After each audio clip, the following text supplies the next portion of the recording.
अब जो धमाका आप करने जा रहे हैं वो अंतर्राष्ट्रीय स्तर पे है, ग्लोबल है, ये हमें मालूम है, इसीलिए आपको बुलाया है जी।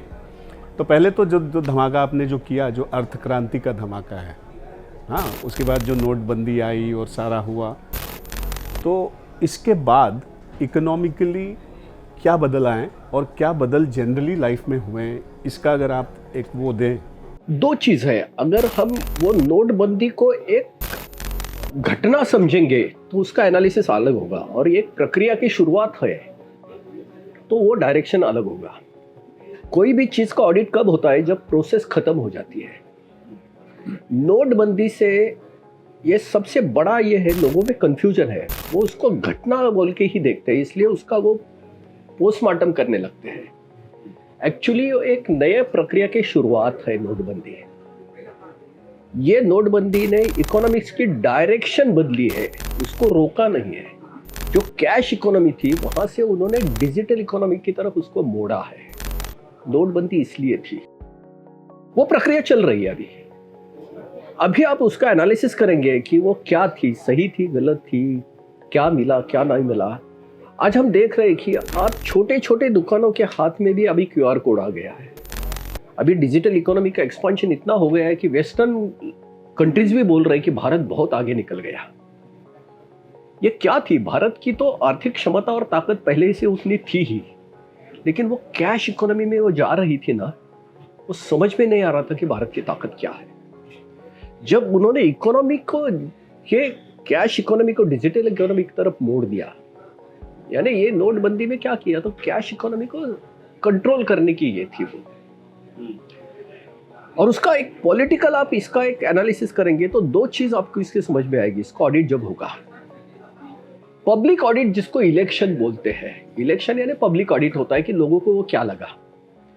नोटबंदी के बाद में दो बड़े इलेक्शन बीजेपी ने जीत लिए हैं, जो ये गवर्नमेंट है। इसका मतलब ये है कि पब्लिक ऑडिट में ये पास हो गया।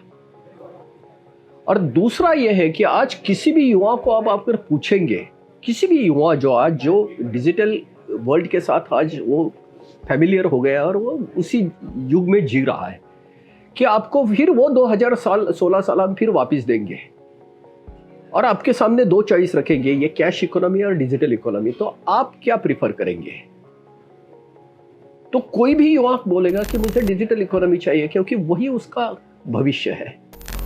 आखिर ये सब डायरेक्शन जो चेंज है वो डायरेक्शनल चेंज थी, वो इवेंट नहीं था। करेक्ट। नोटबंदी कोई घटना नहीं थी, तो एक पूरे प्रोसेस की डायरेक्शनल चेंज, इकोनॉमी का वो डायरेक्शनल चेंज है। और जो अब दिख रहा है, मतलब जीडी पे भी दिख रहा है, और मतलब यूथ में भी है, और जितने भी एंटरप्रेन्योर्स हैं, जितने भी क्या कहते हैं इसको बड़ा वो करने वाले हैं, उनको भी मालूम हो गया कि ये डिजिटल इकोनॉमी की वजह से इसको ट्रांसपेरेंसी आ गई इकोनॉमिक्स में। दूसरी चीज है कि भारत में जो इन्वेस्टमेंट आ रही है, एफडीआई रिकॉर्ड एफडीआई है आज 700 बिलियन कम से डॉलर, ये अभी तक कभी नहीं आया।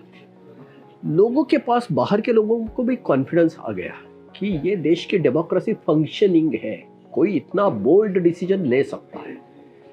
सिर्फ उसमें मैं आपको दो चीज इसमें ऐड करूंगा, क्योंकि भारत में जब नोटबंदी हो गई उसी समय दो देशों ने भी ये सोचा था कि हम भी ये भारत को फॉलो करेंगे। एक था पाकिस्तान और दूसरा था वेनेजुएला। लेकिन ये रिएक्शन जो आ गई मीडिया में भारत की नोटबंदी के बाद में, तो उनका वो धाड़स या करेज नहीं बना कि वो डिसीजन नहीं ले पाए। और आप देख रहे हैं कि भारत कहां चला गया वो ऑपरेशन के बाद, और ये दोनों देश पाकिस्तान और वेनेजुएला बैंकरप्ट हो गए। वेनेजुएला की तो करेंसी क्रैश हो गई, पाकिस्तान आज जो क्राइसिस में है कैश इकोनॉमी की वजह से। जो ऑपरेशन जरूरी था वो करेक्शन के लिए जरूरी था, वो बीमारी इतनी संगीन थी, अगर वो ऑपरेशन नहीं करता तो भारत को आज ये रिजल्ट नहीं मिलते। जिन्होंने ऑपरेशन नहीं किया वो देश की आज हम परिस्थिति देख रहे हैं क्या है। तो नोटबंदी का आप घटना बोल के एनालिसिस करेंगे तो हमें लगता है कि वो इतना अप्रोप्रिएट नहीं होगा, क्योंकि वो तो एक डायरेक्शनल चेंज हुआ। इकोनॉमी की प्रक्रिया तो चल रही है, लेकिन अभी वो डिजिटल इकोनॉमी में ट्रांसपेरेंसी की तरफ, क्रेडिट हिस्ट्री बनाने की तरफ जा रही है। है।